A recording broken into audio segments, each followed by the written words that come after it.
So myself and my team were wrapping up a recent engagement with a client of ours, and they pushed through their Microsoft negotiation. They achieved an outstanding outcome.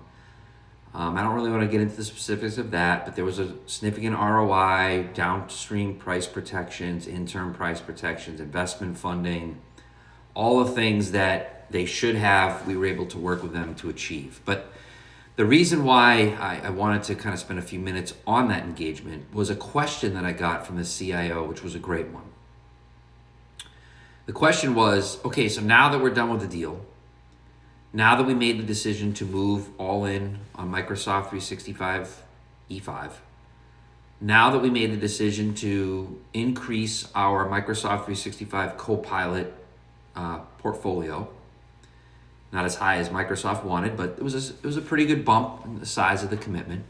Her question was, what now? Like, what should we be doing, right? We got great pricing, we got all the protections, we got everything.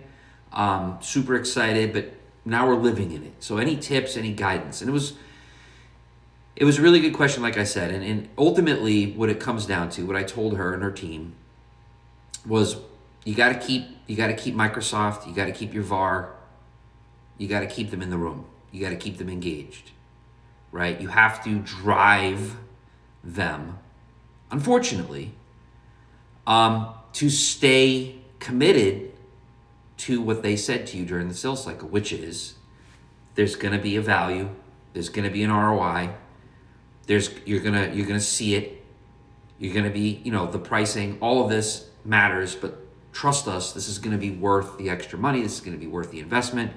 So let's pull them in, let's keep them engaged, let's drive workshops, let's schedule monthly, quarterly, whatever is comfortable. Let's drive them to come in, talk to you about usage, talk to you about where you may not be getting usage, how they're going to step in, how they're going to improve it, how they're going to accelerate if it's not happening. I told the CIO also, I'd be arming yourself with those reports, arming yourself with where things sit in terms of features being rolled out, in terms of what you're actually getting for value under Copilot, right? Do your own reporting.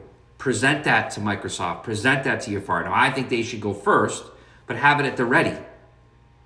I think it's also important, in this case, they did get some meaningful ECIF funding to help with these rollouts. But I would hold them to that too, right? You gave me this amount. I feel like I should have gotten more. Here we are. I'm not getting the value. I need more. You may have told me that you couldn't give me as much ECIF because you ran out of it, or it wasn't fully scoped yet. We couldn't define the needs yet. Well, here we are. Now you can. Give me more funding. In other words, contract in place, deal construct in place, all of that.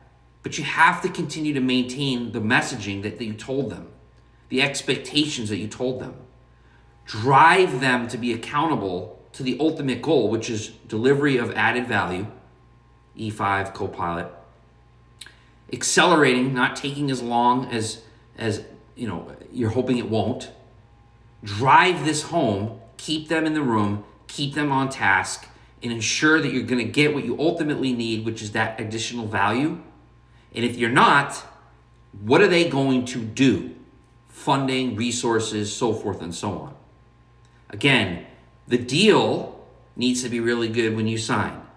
Now it's all about driving the type of relationship, the type of partnership that hopefully you set as the expectations before you sign that deal as well.